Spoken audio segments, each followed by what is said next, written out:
Okay, I'm trying something a little bit weird today. Um,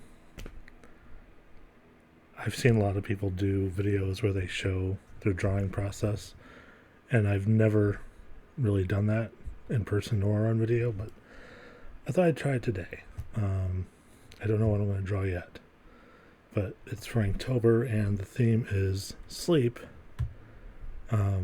So I will just, I think what I'm going to do is I'm going to draw a sleeping dog.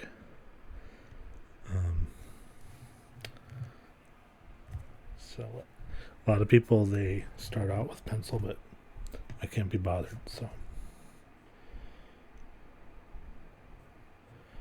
I'm not going to try to explain my process to you, because in order to do that, I'd have to understand it myself, and I do not. So I had one friend call this the messy process, which I can't really disagree with. It's definitely not clean. They actually do clean lines, and it's beautiful, but they also start off with pencil, and I just can't. Pencil implies planning, and if I plan, I start to panic. Although sometimes it is good to plan a little bit, because like right now, I really wish I hadn't already drawn this line right here, because I'd really like to put a dog's ear flopping over, but we won't worry about that. We'll just have it be inside the bed, but we'll have it flop a little bit. I don't usually start with an ear like that, but since I had started with the bed for some reason, I think because I wanted to scale. Then I will. Haven't decided if this is one dog or multiple dogs. All I really know is that it's going to be asleep. And since I started with the ear, I guess we'll just work our way from there.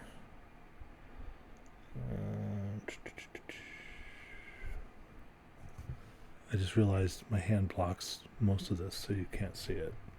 Would have been better if I put the camera over there somewhere, but limitations of my computer are such that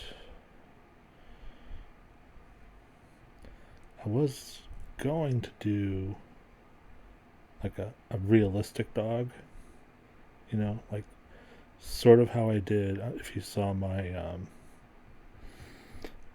Rocket raccoon from Guardians of the Galaxy. I kind of did him realistic, or at least realistic relative to that movie, which I think they modeled after an actual raccoon.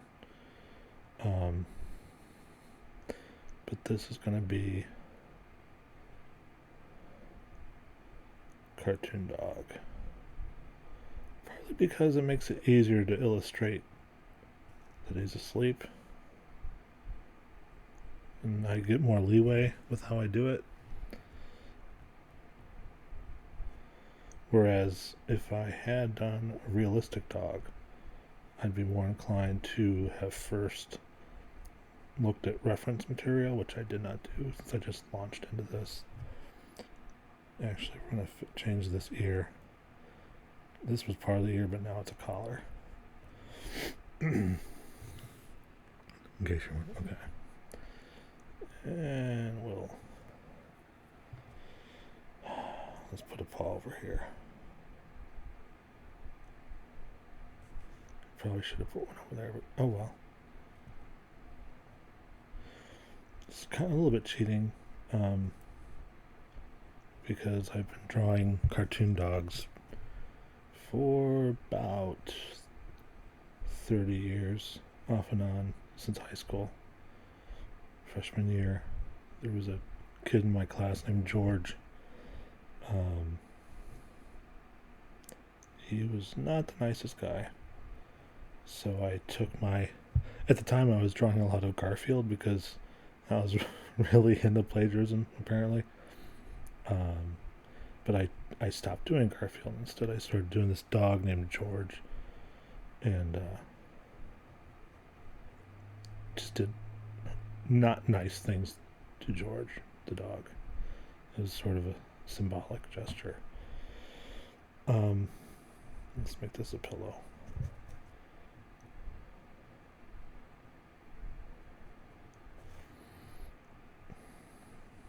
Maybe a dark pillow to cover up the fact that I didn't know what I was doing. But anyway, so yeah, George the comic, who's also shown up in some drawings of mine, he started out as vengeance drawings, and then I added Pudgy, who took over the duties as the punching bag or punchline, and the rest was history. In some cases, literally, because I'd sometimes have them write things. It's a long story.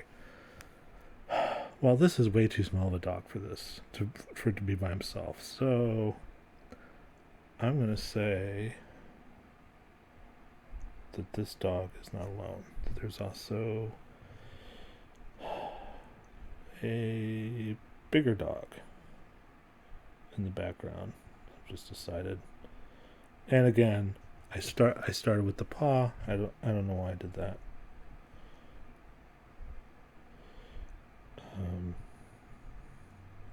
So this is a partially realism, partially cartoon. Like these are a little fuzzier and better noses than I would do for a cartoon, actually.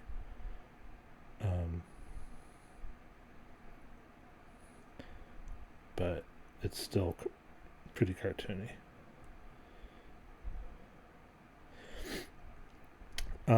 This kind of reminds me of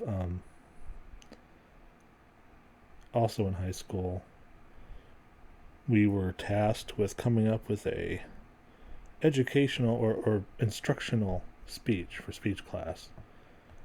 And I decided I would teach people how to draw George, the dog. But I was as boring as this conversation is probably. That speech was even more boring because I just went up to the chalkboard and I was like, okay, first you draw the nose, then you draw the eyes, and it was like not helpful. I don't remember what my grade was, but I'm sure it wasn't all that. Other people did all sorts of really interesting things, like how to bake bread or how to tie a sailor's knot. I don't remember. Just remember they were better than mine. Okay, this dog is not quite as big as I thought he was going to be, so I think that means we're going to be adding a third dog to this. Actually, while I'm thinking about it, because I'll forget later.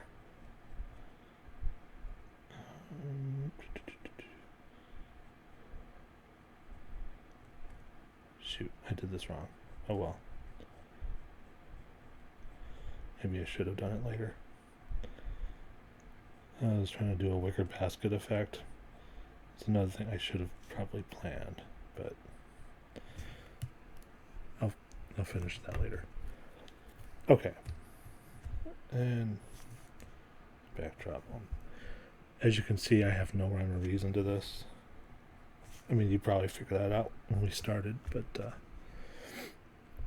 okay, one more dog. I'll put over. This one, I think. Let's have him or her. Doesn't matter.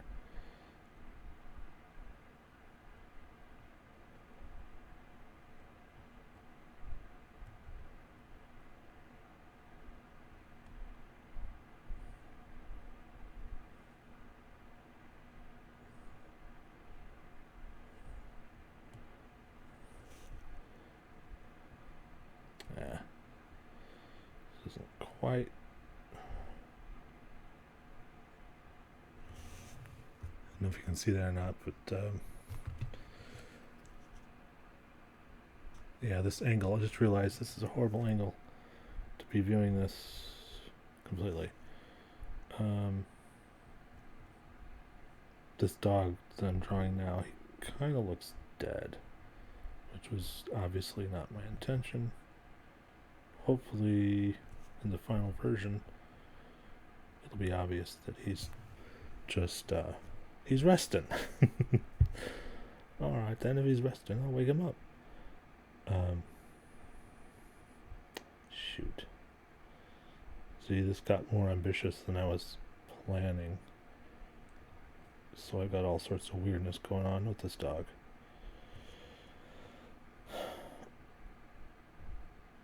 I don't know, do dogs ever actually sleep on their backs? I probably should have looked that up before I started. Oh well. Yeah, I don't think they do. Maybe I'll just make this be weird and have him be inside a blanket. Even give him a pillow. What the heck? Why not? At this point. So this when I'm done, I will hold this up to the camera proper so you can get a better view.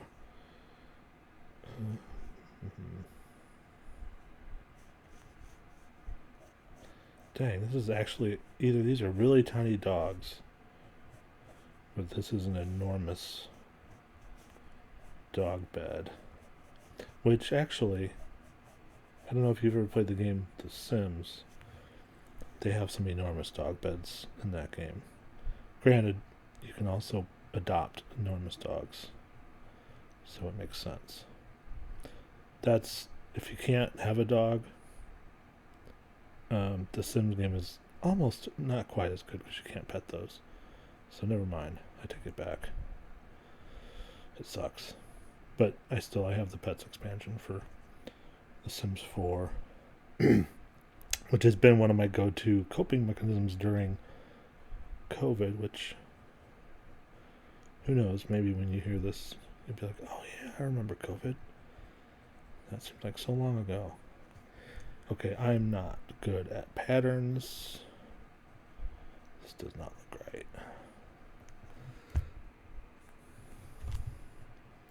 If I'd gone full cartoon, it wouldn't have mattered. Oh, dang it.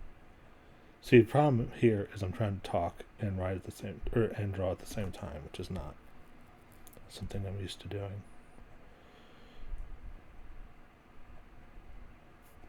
And then I don't do either very well because I lapse into silence. And when I'm not lapsing into silence, I'm speaking gibberish.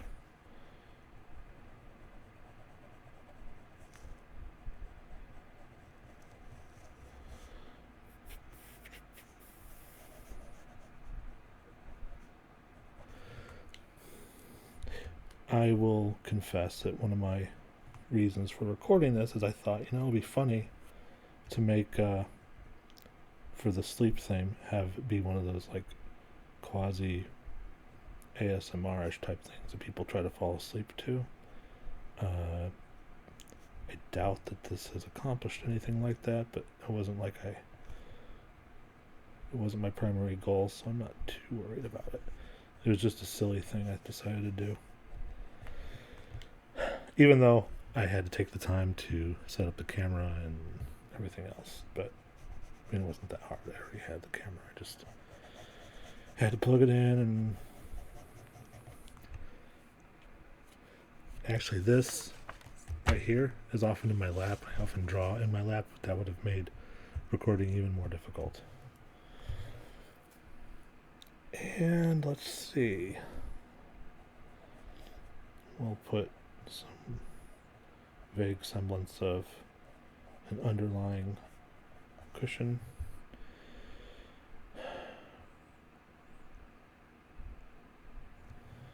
And then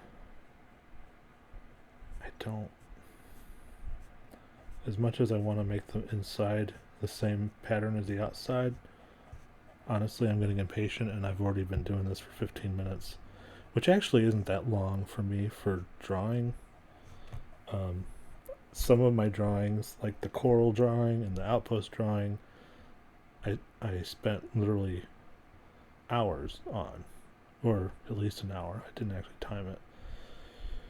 Oh shoot, why did I do this? I should have just made a checkerboard. But yeah, so I didn't mean for this video to be this long. Maybe I can cut some of it out. So if I ever stop mid-sentence, you'll know why.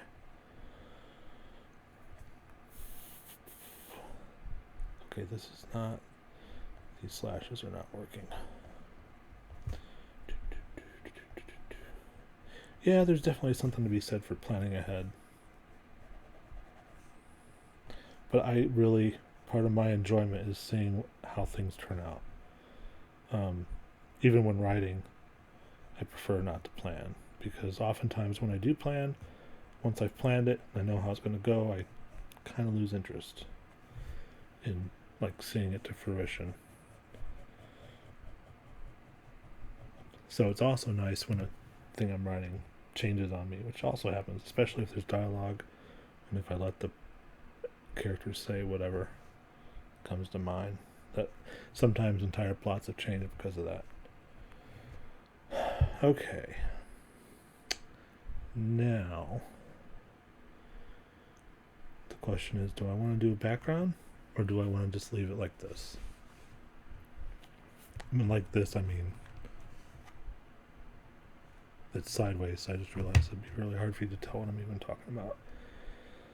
Oh, let's do one thing I often do for cheap backgrounds is I'll just drop a sketchy door in the background. It's less important than everything else, so I don't put a lot of time and effort into it. Not that I put a whole lot of TLC into the rest of this, but it's just light switch.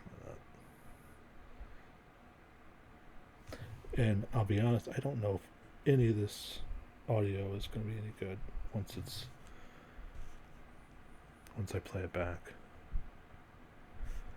And this is totally boring trivia, but in all of my comics growing up, for some reason, whenever I do wallpaper, I would just do this dotted line, as if, even though I can't actually remember a single time in my life where I saw dotted lined wallpaper. If anything, it kind of makes it look like a placeholder where something interesting should go. So,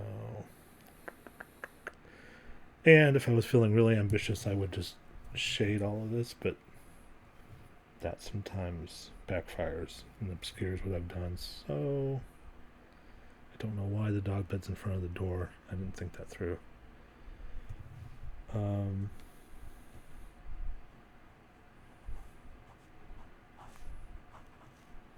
Just for the heck of it, even though when I scan this on the computer, I always just like seeing, when I'm reading comics or whatever, I like to see incidental things in the background. I feel like it gives the illusion of care. Because one thing that always bugged me as a kid was like watching the Flintstones or whatever, and they're running and the same couch would fly by every 5 seconds. It's like, well, how many couches do the Flintstones own? No wonder they're unable to afford shoes. Okay, I think I'm done. And here is the end result. Dog sleeping for the sleep thing. And if you watched this far, I'm officially amazed. And who knows if I'll ever do this again. Thanks. Bye.